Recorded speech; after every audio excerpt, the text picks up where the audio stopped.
한글 성경 전부 다 안전뱅이라고 써놨는데 개역 개정판 성경만 나면서 못 걷게 된 이 하고 풀어놨습니다. 이 개역 개정판을 번역하는 데 있어서 몇 가지 원칙이 있는데 그 중에 하나가 장애인들을 비하하는 말을 좀 빼자 하는 그런 원칙이 하나 있습니다. 그래서 안전뱅이라는 말을 마치 장애인을 비하한다라고 생각을 해서 그랬는지 번역하시는 분들이 아예 서술형으로 풀어 써버렸어요. 근데 안전뱅이를 대체할 만한 다른 단어가 아직 우리나라에는 없습니다. 예. 그러면 그 장애자라는 말이 있죠. 장애자 하면은 그게 좀 비하한다 그래서 인자를 붙여달라고 합니다. 그 장애우 협회에서. 그러면 그 장애자의 자자를 한자로 따져서 놈자자를 쓰는 겁니다. 장애를 가진 놈 해서 그 놈이 싫다 그러니까 자자를 빼달라고 하는데, 그렇게 따지면 성자는 뭐예요? 그것도 놈자자 쓰거든요. 놈자자뿐만이 아니고 사람자자도 있는데 너무 한쪽에 치우치다 보니까 우리가 좀 쉽게 써야 될 단어들, 글자들 하나하나까지도 그냥 너무 묶어놔 버리는, 그래서 이 개역 개정판 성경에서 안전뱅이라고 못 쓰고 개역 성경 공동문에 다 안전뱅이인데 말을 풀어놔 버렸습니다. 나면서 못 걷게 된 이. 근데 누굽니까 하고 물어보면 머릿속에 우리가 꽉 들어와 있는 그 단어가 있어요. 안전뱅이. 그렇게 그냥 불러버립니다. 근데 우리가 이 성경 보고 한다면 그렇게 풀어서 불러야 되겠죠. 나면서 못 걷게 된 이. 어떤 이유인지는 모르지만 못 걸었다.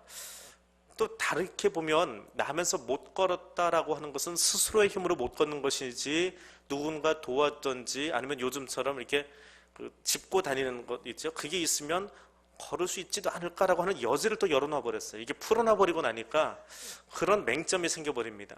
그냥 안전뱅이 하면 아예 애초부터 이 하반신은 사용하지 못하는 사람 뭐 그렇게 되어버리는데, 이렇게 풀어놓고 나니까 또 다른 맹점이 나오기도 합니다.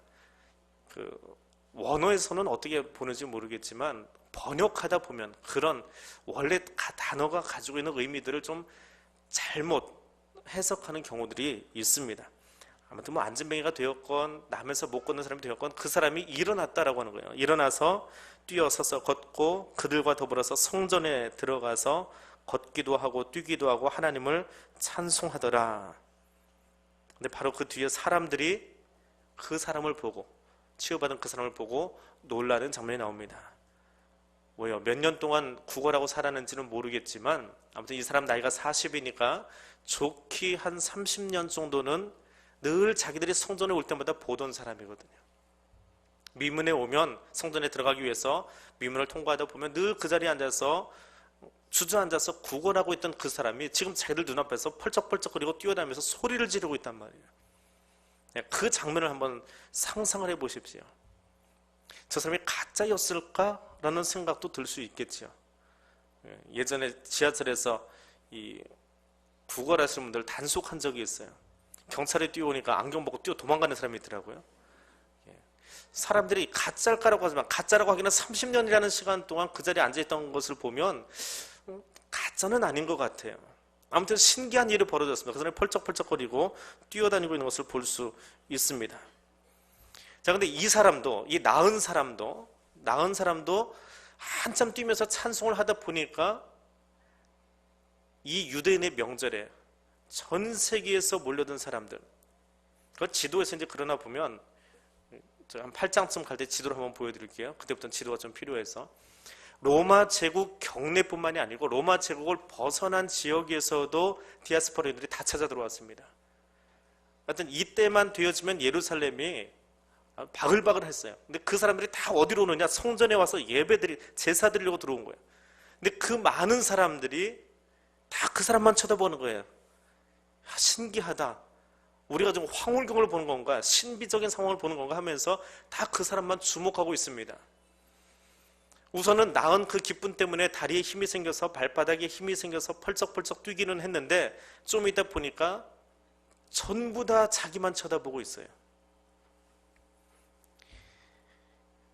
지금은 괜찮습니다, 제가. 근데 처음에 이 강단에 있을 때 사람들이 나만 쳐다본다라고 하는 것 때문에 설교가 안 된 적이 있어요. 제가 처음 사역했던 교회가 한 200명, 100여 명 좀 넘어가는 그런 교회인데 거기에 있다가 저희 모교회 이제 안수받고서 인사하러 갔습니다. 휴가 때 모교를 찾아갔어요. 주일날 찾아갔는데 그 교회가 얼마나 커 보이는지요. 그게 이제 제 모교 한 800명 정도 되어지는데 200명짜리 교회에다가 800명짜리 교회를 가니까 교회가 너무 커 보이는 거예요. 근데 담임 목사님이 자기 교회 청년이 가서 이제 목사가 되었다 하니까 예배니까 양복을 입고 왔거든요. 그러니까 앞에 불러가지고 축도를 시켜주시더라고요. 흔치 않은 일인데 목사님이 허락해 주셔가지고 내 앞에 섰는데 굉장히 겁이 나는 거예요. 200명을 보고 있다가 800명을 갑자기 보니까 자, 이 사람의 삶이 그래 지금 갑자기 누군가 나만을 주목하고 있습니다. 피하고 싶잖아요. 어디로 피해야 될까요? 피했는데 어디로 피했는지 안 보이시지요? 나은 사람이 베드로와 요한을 붙잡았다라고 이야기합니다. 이 붙잡는다라고 하는 말은 붙들어 맨다 하는 말도 있지만 어깨에 매달린다, 등에 달라붙어 있다라는 뜻도 있습니다.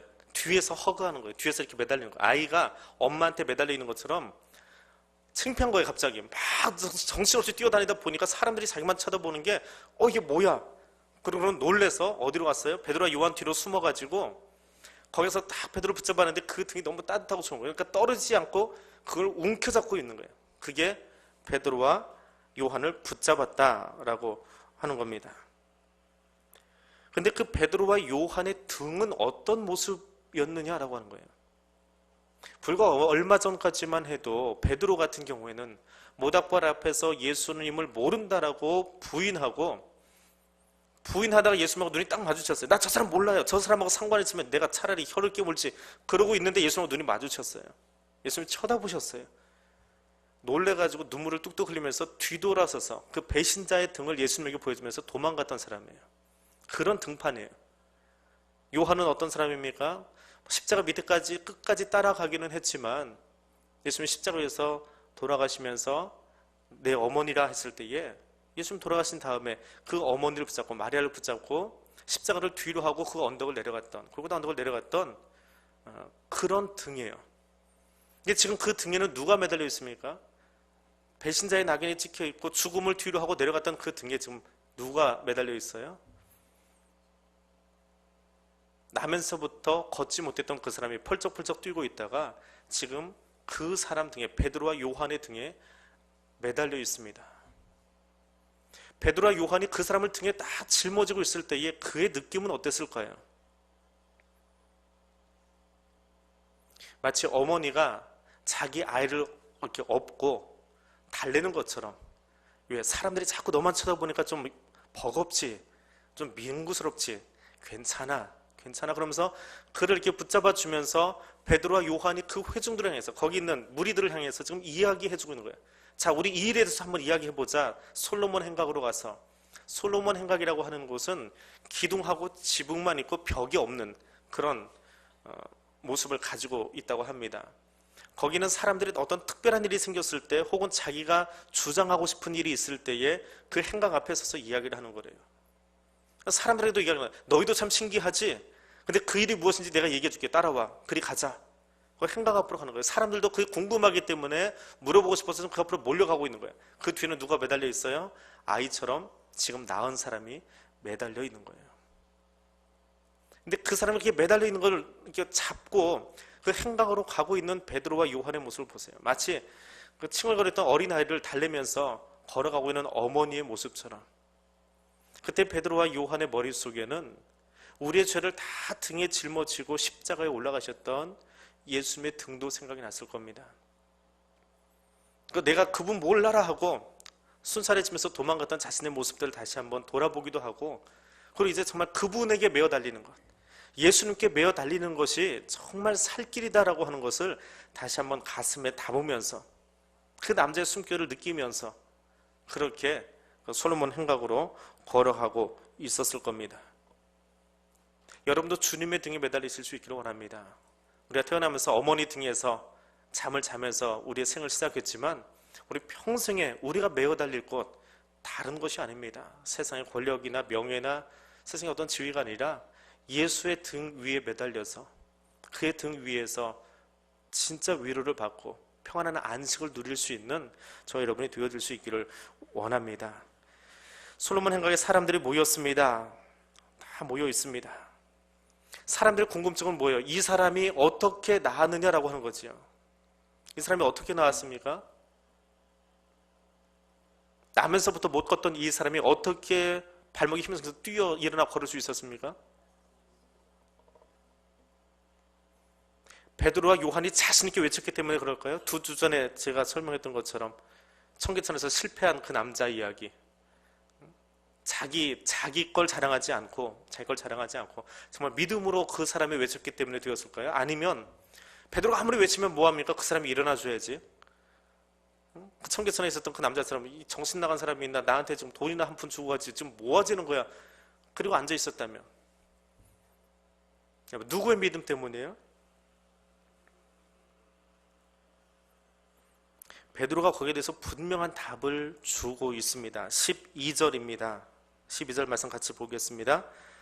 베드로가 이것을 보고 백성에게 말하되 이스라엘 사람들아, 이 일을 왜 놀랍게 여기느냐?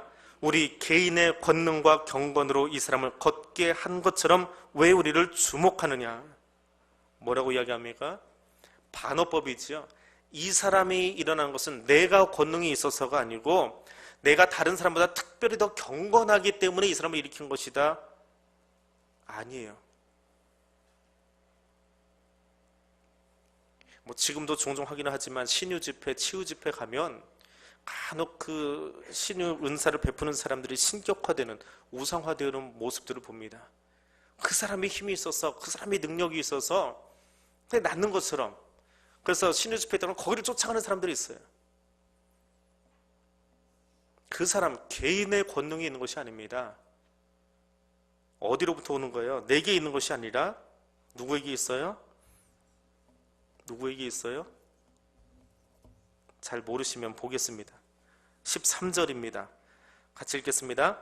아브라함과 이삭과 야곱의 하나님 곧 우리 조상의 하나님이 그의 종 예수를 영화롭게 하셨느니라. 거기까지 보겠습니다. 하나님을 누구로 소개하고 있습니까? 하나님을 누구로 소개하고 있어요?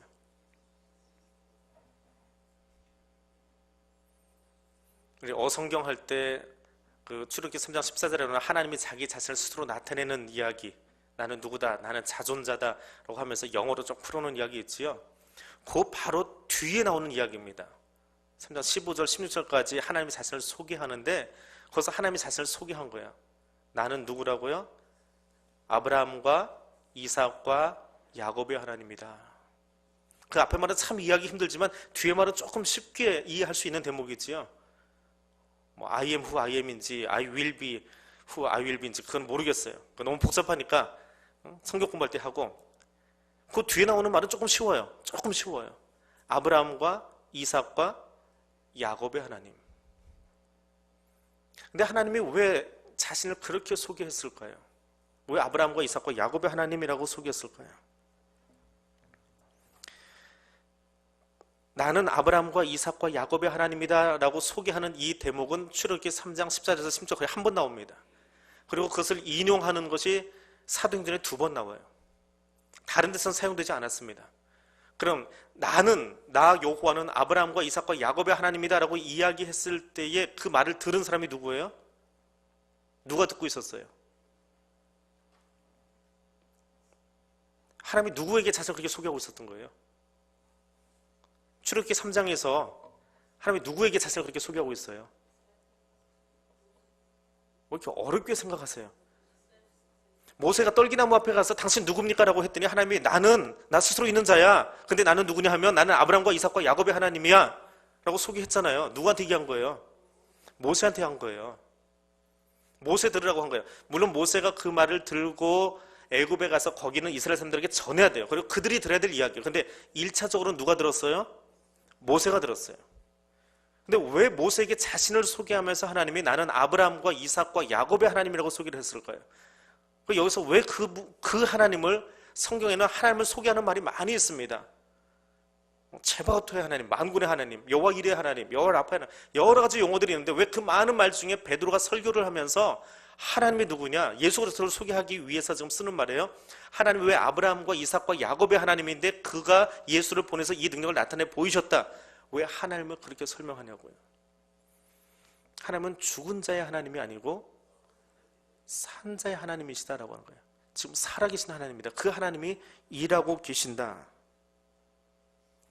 그리고 모세가 하나님한테 물어봅니다. 하나님 대체 누구길래 나보고 지금 저 애굽에 가서 일하라고 하십니까? 거기가 어떤 나라인지 아세요? 애굽은 세계 최인류 국가예요. 세계 최강대국이에요.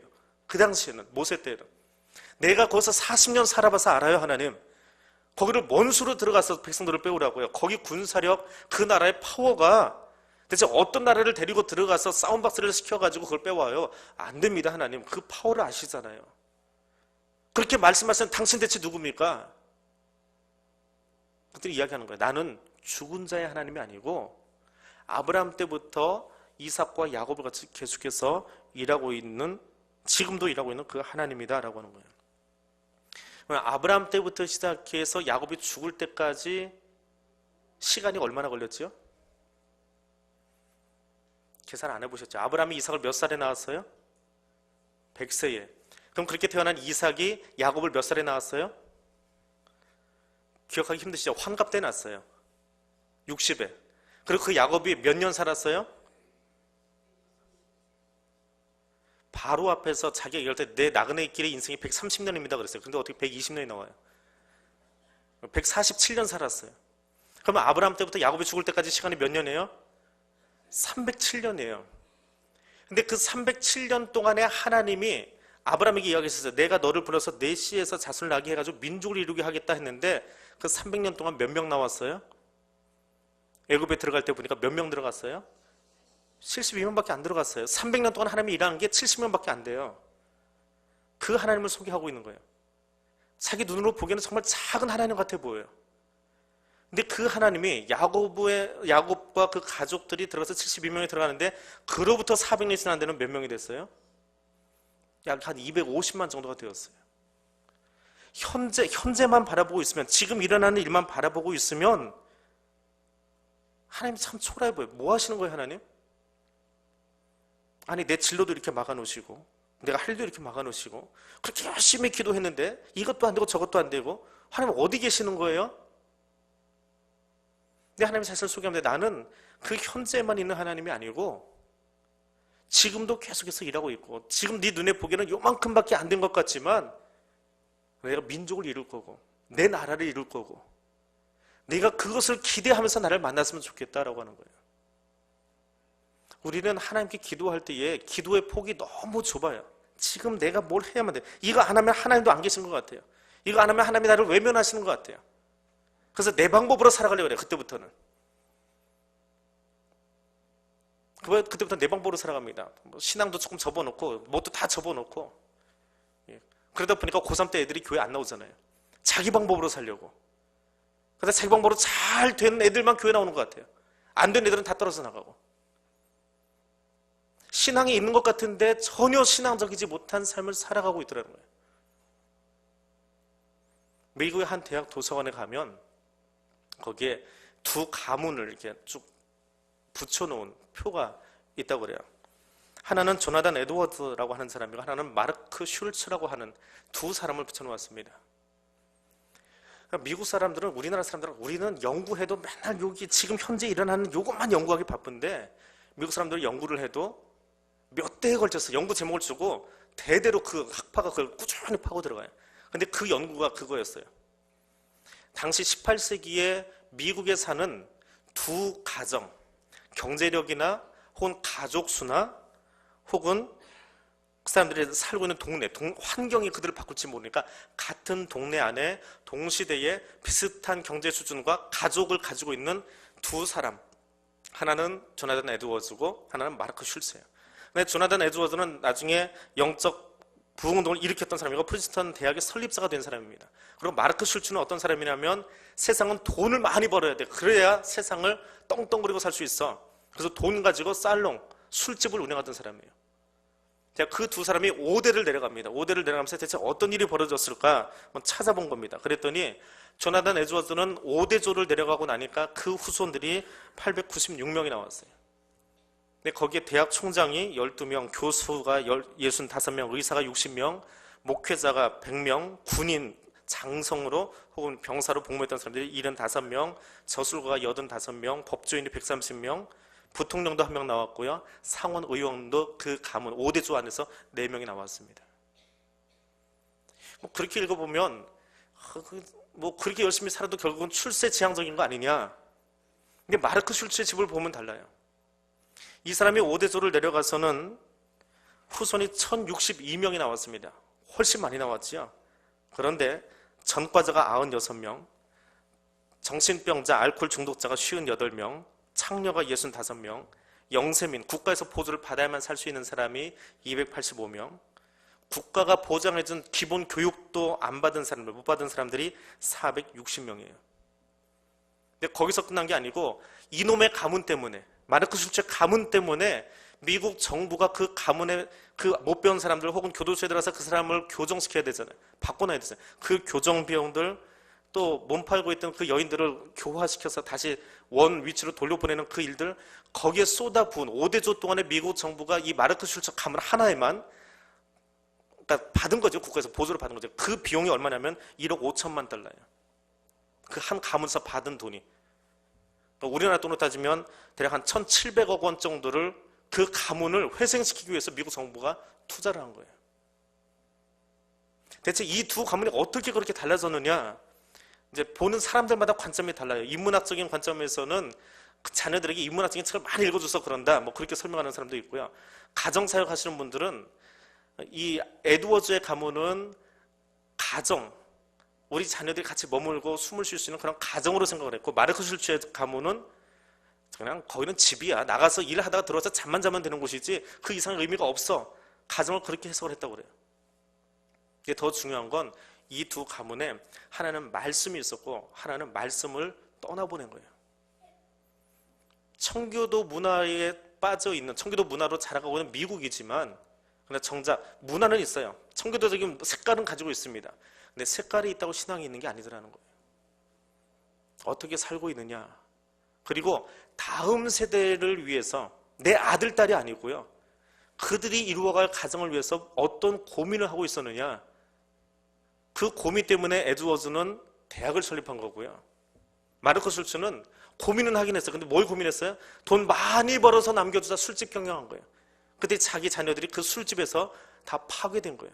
알코올 중독자가 되어지고 몸 파는 사람들이 되어지고 폭력 전과자들이 되어지고요. 지금만 보는 것이 아니라, 하나님은 지금만 보는 것이 아니라 앞으로 300년 뒤에 혹은 앞으로 400년 뒤에 내 나라, 내 민족을 만들기 위해서 지금 이 사람을 훈련시키겠다라고 하는 거예요. 오늘 우리 교회가 해야 될 일이 그거예요. 오늘 내가 혹은 제가 지금 목회하고 있는 동안에 뭘 해야 되겠다. 그럼 교회가 개인 소유가 되었어요. 그래서 망가진 교회들이 참 많이 있어요. 하나님의 나라를 위해서 우리 교회가 지금 어떤 기초를 하나씩 놓아갈 것인지, 지금 당대에 보지 않더라도 그 씨를 잘 뿌려 놓았을 때에 지금 저 앞에 떠드는 저 두 녀석이 나중에 어떻게 될지, 그리고 저 아이들이 시집 장가가서 저 아이들이 할머니가 되었을 때 그 다음 세대에게도 우리 교회가 무엇을 전해줄 수 있을지를 고민하고 있어야 돼요. 지금 당장 내가 앉아있는 방이 불편해서, 우리 아이들이 지금 앉아있는 그 교실이 불편해서 그것 때문에 투정하는 것이 아니라, 이 교회가 여기 있는 한 이 교회를 통해서, 대한교회를 통해서 이 민족의 이 골목 가운데에 어떤 일을 행할지를 고민하고 기도할 수 있어야 된다는 거예요. 참 그런 하나님이에요. 아브라함에게만 하나님 되신 게 아니고 그 하나님을 여러분 만날 수 있기를 원합니다. 그 하나님께 기도하고 그 하나님과 함께 나아갈 수 있기를 원합니다. 꿈 같아 보는 이야기예요. 우리 손에 보이지 않아서 그래요. 우리 손이 올려져 있지 않아서 그래요. 300년 뒤가 어떻게 보입니까? 근데 아브라함은 그 믿음을 가지고 하나님의 약속을 믿고 나아간 거예요. 300년 뒤에 72명밖에 안 됐지만, 근데 그 72명의 그 뒤에는 250만 될 것을, 별과 같이 모래같이 많아질 것을 기대하는 거예요. 하나님 말씀하셨으니까 기대하는 거예요. 그게 믿음이에요. 지금 안 된 것 때문에 안달복달하고 살아가는 것이 아니라, 지금 그 말씀의 씨앗들을 여러분의 자녀들에게 잘 뿌려주시기를 바랍니다. 모양만 가지고 있는 신앙이 아니라 모양만 그럴듯하게 신앙생활하는 것이 아니라 정말 살아계신 하나님과 함께하는 자녀들을 세워갈 수 있기를 원합니다. 베드로와 요한이 이야기합니다. 예수로 말미암아서 난 믿음이 이 일을 낫게 하였다. 16절입니다. 그 이름을 믿음으로, 예수의 이름을 믿음으로, 그 이름이, 예수의 이름이 너희가 보고 아는 이 사람을 성하게 하나니, 온전케 하였나니, 예수로 말미암아 난 믿음이, 누구로 말미암아서요? 예수로 말미암아서요. 믿음이 누구에게 있는 거예요? 아, 이 사람은 일어날 거야. 그러니까 내가 소리 지르면 일어날 수 있어. 혹은 그래, 저 사람이 베드로라고 하는데 저 사람이 이야기하면 내가 일어날 수 있어. 뻘떡. 그게 아니고요. 그 믿음이 어디서 나왔다고요? 예수에게서 나온 거예요. 개인의 것이 아니더라라고 하는 겁니다. 여러분, 무엇을 믿으십니까? 성경에 무엇을 믿으세요? 성경에 나오는 것들 가운데 무엇을 믿으세요? 예수님이 물 위 걸은 것을 믿으십니까?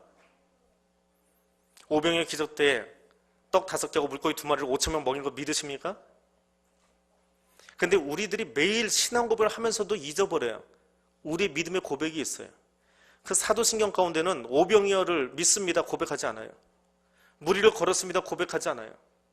우리가 늘 고백하는 게 있어요. 예배 때마다 늘 고백하는 게 있어요. 무엇을 고백합니까?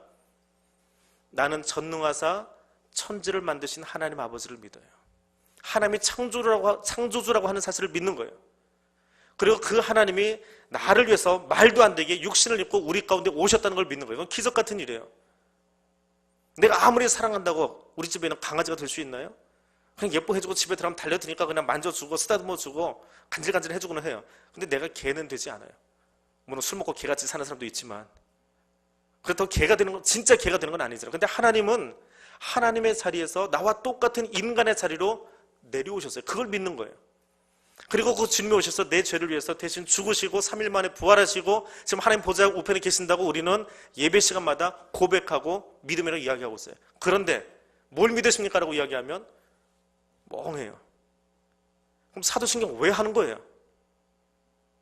왜 이렇게 수도 없이 하면서도 믿음이 뭡니까? 라고 물어보면 대답을 못하냐고요.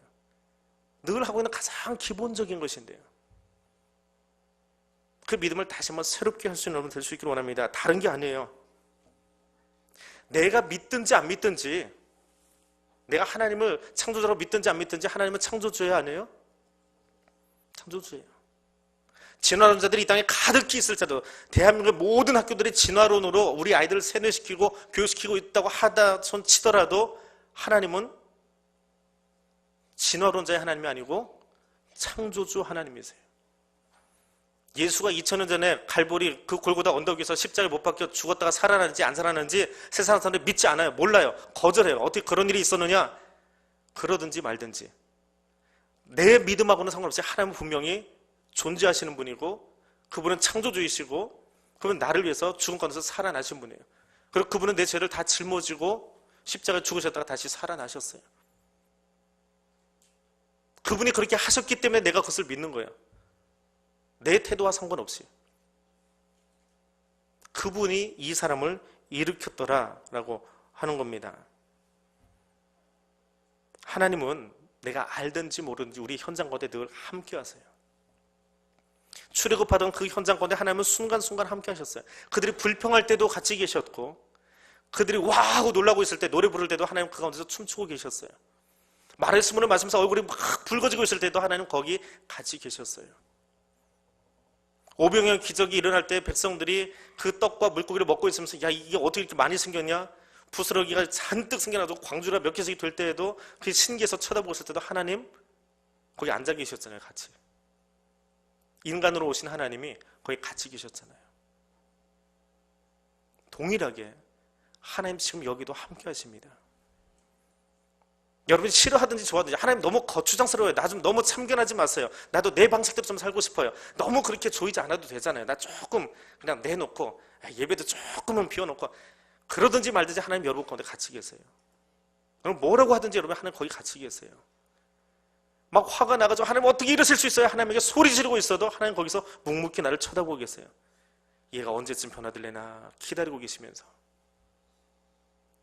우리의 좋은 모습 나쁜 모습 투정 부리는 모습 감사하는 모습 그것과 상관없이 하나님 거기 계세요. 그래서 우리는 늘 하나님 앞에 서 있는 사람으로 살아가는 거예요. 내가 필요할 때만 그분 앞에 나가 있는 것이 아니라 요나가 물고기 뱃속에 들어가 있을 때 하나님은 거기도 같이 가 계셨어요. 그게 나의 하나님이에요.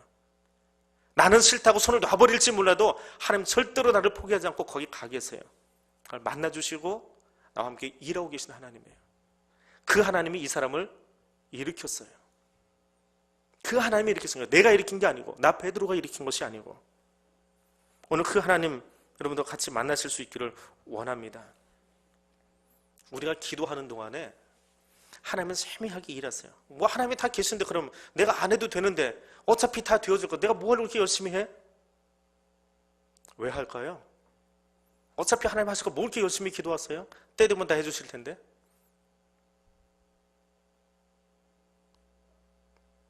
어제 오전에 우리 조 목사님하고 김정희 피태 권사님하고 양평 군수를 면담을 하고 왔습니다. 뭐 몇몇 들으신 분들도 있겠지만 군수님 면담하고 나니까 뭐 개인 재산권인데 뭐 굳이 군이 나서서 뭐 이렇고 할 필요 없다. 열심히 하셔라라는 그런 취지로 이야기를 하셨답니다. 그래서 군수 면담을 끝나고 나오는 길에 이제 김정희 피태 권사님 또 교회도 보고 싶으셔서 이제 그걸 같이 가자 그래가지고 목사님과 두 분이 가셨대요. 가서 교회 구경하고 그래서 같이 기도하고 기왕 여기까지 왔는데 오전 뭐 의회 일 다 접어놓고 가기로 어차피 작정한 건데 거기 결석한다고 얘기해놨는데 하고는 관리소에 가서 사람들을 좀 만나보자고 관리소로 가셨대요. 갔더니 관리소에 누가 있었냐면 교회 때문에 수군수군하고 있는 회의, 대책회의를 하고 있는 대표자들이 거기 모여있더랍니다. 그래서 만났으니까 얼마나 좋아요? 그 자리에서 이제 물어봤대요. 대체 뭐가 문제냐? 뭐 한 4가지 정도 이야기를 했대요. 하나는 그 이제 회장이라고 하는 분이 불신자인 것 같아요. 새로 들어오는 교회가 우리한테 얘기 안 하고 들어온 것도 좀 기분 나쁘지만 이게 1단인지 2단인지 모르겠다. 그러니까 우리는 이제 성도들은 보통 2단, 3단 그러잖아요. 1단, 2단 하는 거 보니까 아직 뭐 교회 용어도 잘 모르시는 분 같아요. 그러니까 전도 대상자 1호겠지요. 1단인지 2단인지 모르겠다. 그래서 교회를 소개했대요. 우리 교회는 뭐 이런 교단에 속해 있고 또 우리 교단 안에는 큰 교회들 있잖아요. 이렇게 대중적으로 알려줄 수 있는 그런 교회와 같은 소속의 교회입니다. 뭐가 문제입니까? 그럼 그거 됐습니다. 두 번째는 뭐가 문제예요? 예배 때문에 소음이 날 것 같아요. 제일 먼저 시비를 건 사람들이 누구냐 하면 그 아파트하고 저희가 들어간 상가 건물, 이제 교회 건물이죠. 그게 굉장히 가까이 붙어 있어요. 그러니까 그 가까이 붙어 있는 그 라인에 있는 사람들이 제일 먼저 이제 말을 꺼내기 시작한 거예요. 그래서 그러면 교회 건물 안에 본당을 조금 더 저 바깥쪽으로 내고 이쪽으로는 방음 장치도 하고 그리고 뭐 독서실 같은 거 놓고 해서 소리가 한번 걸러질 수 있도록 그렇게 해놓으면 되지 않겠느냐? 그럼 됐네요. 그 다음 문제가 뭐냐 또 물어봤답니다. 그때 주차 문제를 내놓는 거예요. 교회가 이제 돈이 있어가지고 건물을 사가지고 들어오니까 서울에서 사람들 밀려 내려오면 그 조그마한 골목 앞에 차들 잔뜩 될 거 아니냐. 근데 우리 대한교회 특징이 하나 있잖아요. 교회는 근데 우리 버스가 없어요. 예전에 이성곤 목사님이 뭐 사지 말자 그래요. 그때부터 이제 안 샀다 그러시는데 걸어올 수 있는 사람들이 오는 교회. 그리고 양평대한교회는 대상이 누구예요? 서울 사람들이 아니고 당신들이 우리 대상입니다. 당신들을 전도해서 이 교회에 앉혀놓을 겁니다. 차가 필요한 교회가 아니고 그 옆에 사람들을 불러 모을 교회입니다. 차가 그렇게 많이 안 오고 그리고 쓰더라도 교회 옆에 있는 그 터에만 쓸 겁니다. 그럼 그것도 됐어요. 자기네 아파트 안에다가 차를 댈 줄 알았는데 그게 아니니까. 그랬더니 그분들 중에 한 분이 그러더래요. 저쪽 밖에 저기 갑자기 생각이 안 나요. 그 단어가 다리가 있는데 그 다리에다가 주차하면 되지 않겠어요? 자기네들이 이야기하더래요. 주차 문제가 그렇게 해결이 됐어요. 그 다음에 또 뭐가 문제입니까? 이야기하십시오. 우리가 해결해 주시는 건 다 해결해 드리겠습니다. 교회들이 새로 들어오면 그냥 간판 크게 붙이고 종탑 팍 올려놓는데 그럼 아파트 미관을 해칩니다. 그것도 어렵지 않아요. 우리 서울에 있는 대한교회 가면 교회 옆에 우리 대한교회 조형물이 있어요. 예쁘게 하나 만들어가지고 미관 해치지 않고 오히려 명품 아파트 만들어 드리겠습니다. 종탑 안 올릴게요. 또 뭐가 문제입니까? 더 문제 없다는 거예요. 그럼 이제 하고 싶은 대로 하시래요. 마음대로 하시래요. 자, 그런데 그 뒤에 더 재밌는 일이 하나 생겼어요. 다음 주 화요일 날 다음 주 화요일 날 오후 5시에 주민총회가 열립니다. 자기들이 전에 듣긴 들었는데 이걸 전에 옮기면은 또 중간에 말이 어떻게 될지 모르니까 그때 목사님하고 우리 집사님 모셔서 직접 한번 설명을 해주세요. 어떤 생각이 드세요? 저는 그렇구나 그러고 이제 보고를 어제 화요일날 받고 있는데 이야기를 한참 하시다가 그 이야기를 하시는 거예요. 피터 권사님이. 거기 가서 아파트 전도를 하려면 조 목사님이 뛰어다니면서 방문 하나를 다 누르고 다니면서 전도를 해야 되는데 그야말로 웬 떡이에요? 주민총회도 다 모아놓고 그들 전에 한 방에 설교할 수 있잖아요. 우리 교회 이런 교회입니다. 이런 프로그램 제시할 겁니다. 이런 문제 이런 거 풀어드리겠습니다. 하나님이 이미 준비를 다 해놓으셨어요. 이미 다 하실 거예요. 기대되지 않으세요? 기도하니까 그런 일들이 일어나는 게 기대되지 않으세요? 그런데 그렇게 다 되어질 일들을 왜 그렇게 힘들게 고민하면서 기도하게 하셨을까요? 처음에 우리 개척한다고 말이 나오기 시작했을 때 그거 누가 시작한 말이야? 그거 진짜 하는 거야? 누가 부추겨서 하는 거 아니야? 우리 가운데 그런 말이 있던 거 기억하시지요? 문제는 누구에게 있어요? 개척을 해야 되는 우리 자신에게 문제가 있는 거예요. 우리에게 정말 그 의지가 있는지, 그리고 그 개척을 하기 위해서 우리가 정말 마음을 모을 수 있는지, 하나님이 그것을 위해서 기도를 시키신 거예요. 그리고 그 일이 지나고 몇 달 지나고 나니까 공립에서 기도하실 때에 개척 이야기를 자신 있게 하기 시작하시더라고요. 사석에서 하시는 분들이 이 위에서 못 하셨는데 어느 날부터인가 개척에 대한 공적인 기도가 나오기 시작하더라고요. 기도 모임에서 그 기도가 나오기 시작하더라고요. 하나님이 누구를 준비시키는 거예요? 하나님은 이미 일을 다 하고 계세요. 하나님의 나라를 만들기 위해서, 하나님의 백성을 만들기 위해서 하나님은 이미 일을 다 진행하고 계세요. 근데 문제는 누구예요? 믿음 없는 우리의 모습이에요. 아직 준비되지 못한 우리들의 모습을 기도를 통해서 하나로 묶어가고 계시는 거예요. 한 마음으로 만들어가고 계시는 거예요. 그리고 그게 어느 정도 성숙되었을 때 하나님은 하나씩 터뜨려 주십니다. 봐라, 이만한 거 있다. 나는 준비 다 해놨다. 하필이면 어제 군수 면담을 지난주에 했으면 그 사람들 못 만났을 거예요. 또 군수만 면담하고 그래 군수가 아무 일 없다니까 그냥 집에 같이 뭐 하고 왔으면 그 뒤에 있는 이 재미난 이야기들 얼마나 재밌어요? 아무 문제 없다 하는 그 이야기 얼마나 재밌어요? 여러분 재미없으세요? 저는 듣고 있는데 아주 신이 나더라고요. 그 재미난 이야기를 하나님이 안겨주시려고 그렇게 기도시키시는 거예요. 다음 주에는 또 어떤 일이 있을까요? 다음 주 화요일 저녁에는 또 어떤 일이 있고 또 어떤 보고를 받고 우리가 같이 이야기를 나눌 거예요. 신앙은 그런 기대감이에요. 하나님은 이미 일하고 계세요. 아브라함과 이삭과 야곱의 하나님, 영원하신 하나님은 이미 우리보다 앞서서 여호와 이르로 일하고 계세요. 단지 그것을 받을 만한 그릇이 되어지고 준비가 되어졌을 때 하나님이 재밌지롱 하고 보여주실 거예요. 근데 그게 준비 안 됐으면 그 훈련 될 때까지 기도시키실 거예요. 기도는 내 신앙을 훈련시키는 길이에요. 그것을 위해서 하나님 앞에 매어 달리십시오. 안 돼서 안달복달해서 기도하는 게 아니에요. 하나님 내가 아직 준비가 덜 됐습니다. 하나님 우리가 아직 준비가 덜 되었습니다. 하나님 우리가 이 일에 더 마음 맞추기를 원합니다. 정말 하나님의 뜻이라도 우리가 함께 합력해서 나가볼 수 있기를 원합니다. 새로운 지혜도 주실 줄 믿습니다. 새로운 사람도 붙여주실 줄 믿습니다. 아무것도 아닌 일을 고민하게 하셨네요. 고민할 게 아니고 하나님께 나아가기만 하면 되는데, 근데 아무것도 아닌 것이 아니고 오히려 그것을 통해서 그 시간들을 통해서 우리가 기도하던 지난 몇 달 동안의 시간들을 통해서 서울들의 성금 들어가가지고 우당탕 하는 것보다 기도하는 시간들을 통해서 우리가 바뀌고 있었어요. 내가 바뀌고 있었어요. 믿음으로 시작은 했지만 점점 더 확신이 들어갈 수 있도록 하나님이 저도 도와주셨고요. 정말 옆에서 돕는 사람 없어서 힘들게 수고하셨던 우리 선교위원장님이나 혹은 우리 당회원들이나 또 하나씩 둘씩 기도의 사람들이 모일 때마다 그 자리에서 그 소리 들으면서 같이 즐거워하던 사람들에게 하나님이 힘을 불어넣어 주시려고 기도를 시키시는 거예요. 하나님은 지금도 그렇게 일을 하시는 줄 믿습니다. 기도 재밌지 않으세요? 기도는 재밌는 거예요. 씨름이긴 하지만 기도는 재밌어요. 하고 나면 정말 신이 나요. 이야, 하나님 이렇게 대답해 주시는구나. 하나님 너무너무 재밌게 대답을 해 주시거든요. 하나님의 기도응답 하실 때는요 너무 재밌어요. 나는 요만한 걸 요구했는데 거기다 예쁜 포장 다 해가지고요 모양 잘 만들어서 갖다 주실 때 얼마나 신이 나는지 몰라요. 그 하나님 만나실 수 있기를 원합니다. 전에 같이 기도하겠습니다. 믿음의 주여 온전케 하시는 이 예수